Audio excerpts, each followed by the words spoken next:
Assalamualaikum warahmatullahi wabarakatuh. Perkenalkan, nama saya Farhan Syahriza dari Lembaga Penelitian dan Pengabdian Masyarakat Universitas Trunojoyo Madura. Halo, apa kabar teman-teman? Semoga kalian sehat selalu ya. Dan jangan lupa untuk selalu menerapkan protokol kesehatan yang dianjurkan pemerintah selama masa pandemi COVID-19 ini ya. Pada kesempatan kali ini, saya akan memberikan materi pembelajaran yaitu tentang pengantar akuntansi atau akuntansi dasar, khususnya untuk adik-adik yang sedang menempuh pendidikan di bangku SMA atau SMK, khususnya di Kelurahan Demangan, Kecamatan Bangkalan, dan Kabupaten Bangkalan. Baik, sebelum saya menjelaskan seluruh materi pembahasan, terlebih dahulu saya akan menyebutkan materi-materi yang menjadi pembahasan dalam pembelajaran kali ini. Di antaranya adalah sebagai berikut. Yang pertama adalah definisi akuntansi. Lalu saya akan menjelaskan tujuan akuntansi, sejarah akuntansi, akuntansi sebagai sistem, pengguna informasi akuntansi, persamaan dasar akuntansi, siklus akuntansi, prinsip dasar, dan yang terakhir adalah berbagai profesi terkait akuntansi. Baik, pertama saya akan memulai pembahasan yaitu dari definisi akuntansi. Nah, definisi akuntansi yang paling umum adalah berasal dari American Accounting Association atau dikenal sebagai AAA. Mereka menyebut akuntansi sebagai suatu proses pengidentifikasian, pengukuran, dan pelaporan informasi ekonomi yang terdapat dalam suatu entitas di mana informasi tersebut akan digunakan untuk pengambilan keputusan bagi pihak yang menggunakan informasi tersebut. Baik, selanjutnya saya akan membahas tentang tujuan akuntansi. Nah, berdasarkan definisi yang telah diungkapkan sebelumnya, maka kita dapat mengetahui bahwa tujuan dari proses akuntansi adalah menyajikan informasi ekonomi yang terdapat dalam suatu entitas atau perusahaan kepada pihak-pihak yang berkepentingan menggunakan informasi tersebut. Baik teman-teman, selanjutnya saya akan menjelaskan tentang sejarah akuntansi, di mana menurut sejarah orang yang pertama yang menemukan akuntansi adalah Lucas Pacioli, yaitu seorang matematikawan yang berasal dari Orde Fransiskan Italia. Nah, pada tahun 1494, Lucas Pacioli menerbitkan buku yang berjudul Summa de Arithmetica Geometria Proportioni et Proportionalita, di mana dalam buku tersebut terdapat gambaran bagaimana praktek pembukuan berpapasan yang ada di negara Venesia. Baik, teman-teman, selanjutnya saya akan membahas tentang akuntansi sebagai sistem, di mana seperti yang kita ketahui bahwa dalam akuntansi terdapat beberapa tahapan yang harus dilalui, dan tahapan tersebut diantaranya adalah yang pertama, input. Nah, input data dalam akuntansi adalah berupa transaksi-transaksi ekonomi yang terjadi dalam suatu perusahaan. Lalu, data tersebut akan diolah dalam suatu proses akuntansi, di antaranya adalah pencatatan transaksi, lalu klasifikasi transaksi pada buku besar, lalu yang terakhir adalah pengikhtisaran serta penyajian transaksi. Lalu tahapan yang terakhir adalah output, di mana output tersebut adalah berupa informasi keuangan yang dapat dilihat dalam laporan keuangan perusahaan. Baik teman-teman, selanjutnya saya akan membahas tentang pengguna informasi akuntansi, di mana seperti yang kita ketahui Informasi akuntansi adalah informasi keuangan yang tercantum dalam laporan keuangan suatu perusahaan. Nah, pengguna dari informasi keuangan tersebut terbagi menjadi dua. Yang pertama adalah pihak eksternal perusahaan yang berupa pemerintah, calon investor, supplier, dan kreditor. Nah, pemerintah dapat menggunakan informasi keuangan perusahaan untuk menilai kemampuan membayar pajak perusahaan tersebut.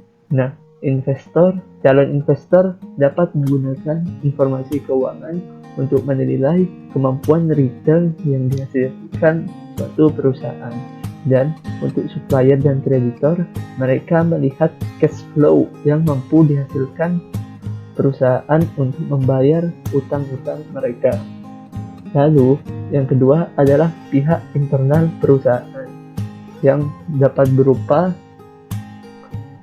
pemegang saham, manajer, karyawan, dan direktur.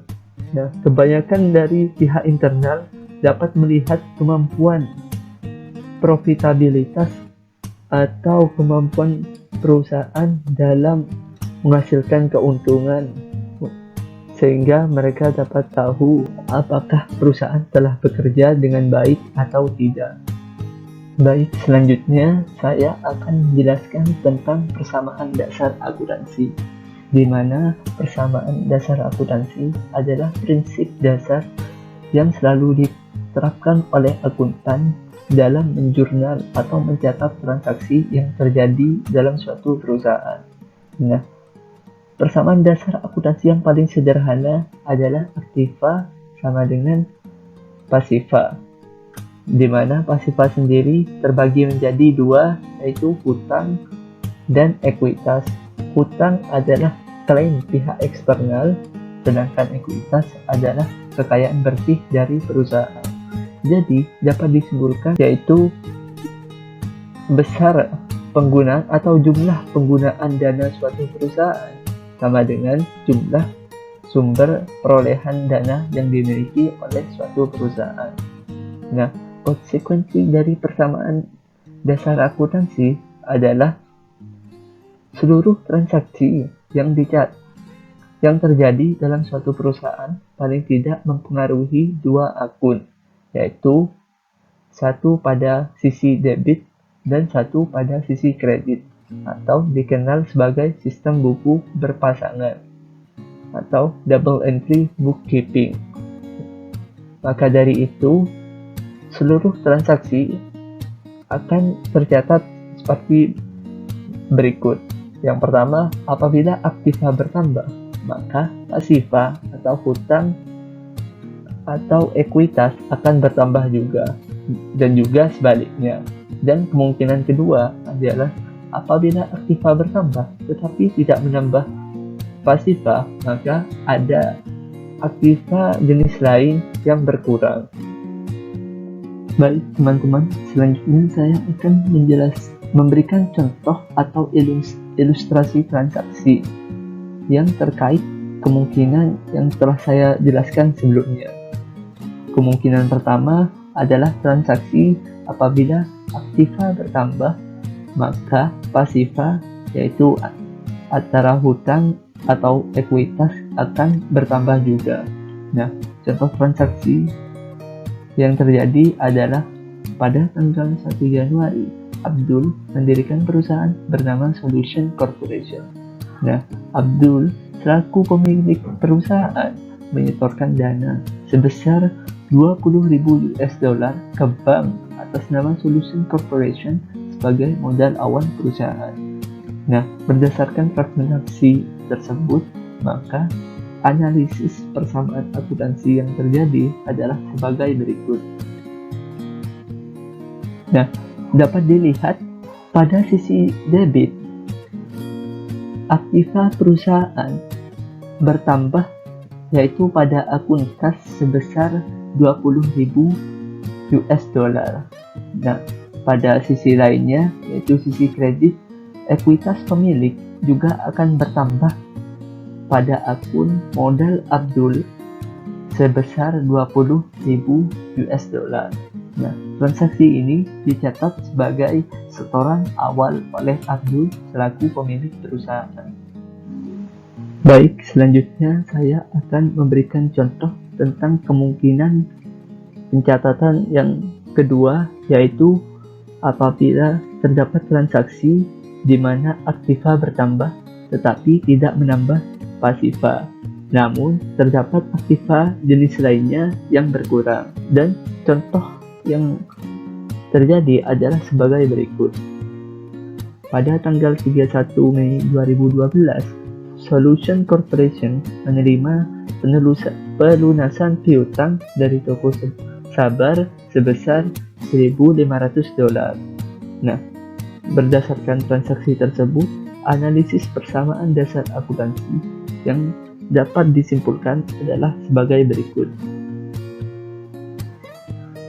di mana jumlah aktiva yaitu pada akun kas akan bertambah sebesar $1.500 atas pelunasan dari toko sabar, tetapi transaksi tersebut tidak menambah pasiva perusahaan, tetapi mengurangi aktiva jenis lainnya yaitu piutang usaha dari toko sabar sebesar $1.500, dan transaksi ini dicatat sebagai pelunasan piutang dari toko sabar.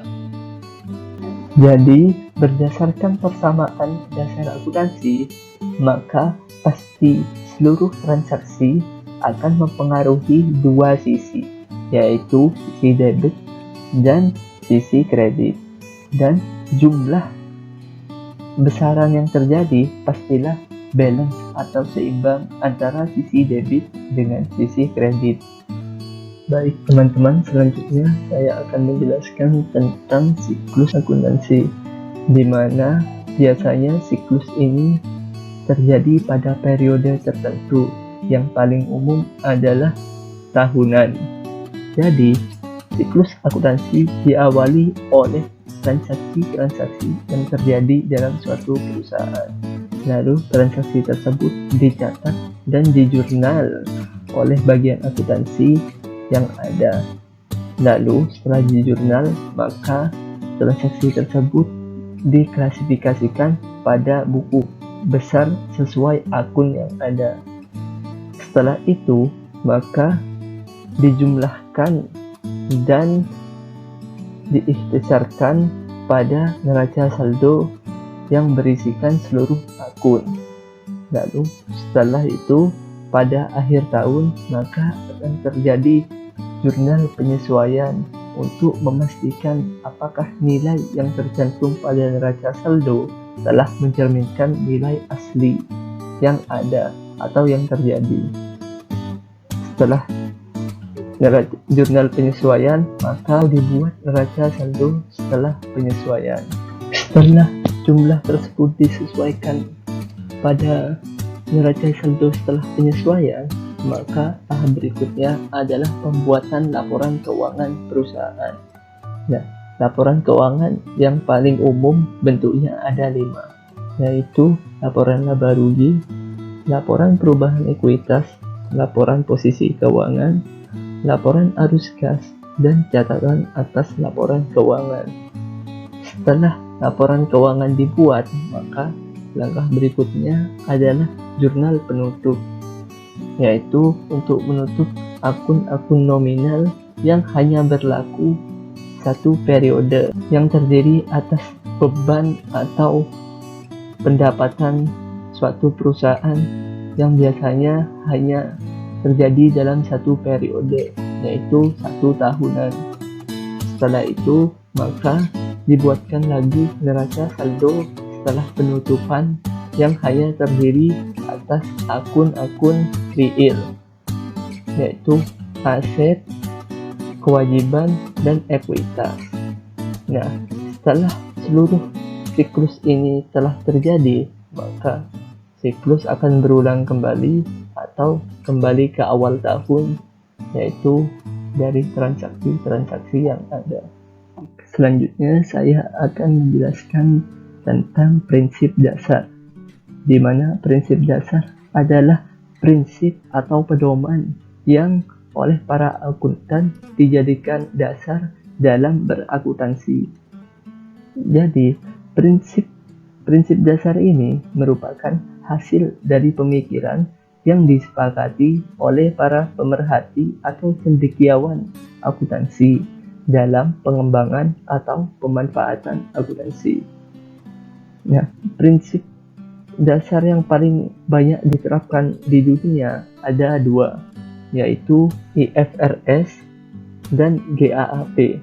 Nah, IFRS biasanya diterapkan pada negara-negara Eropa yang menerapkan sistem kontinental, sedangkan GAAP biasanya diterapkan pada negara-negara Amerika yang menganut sistem Anglo-Saxon.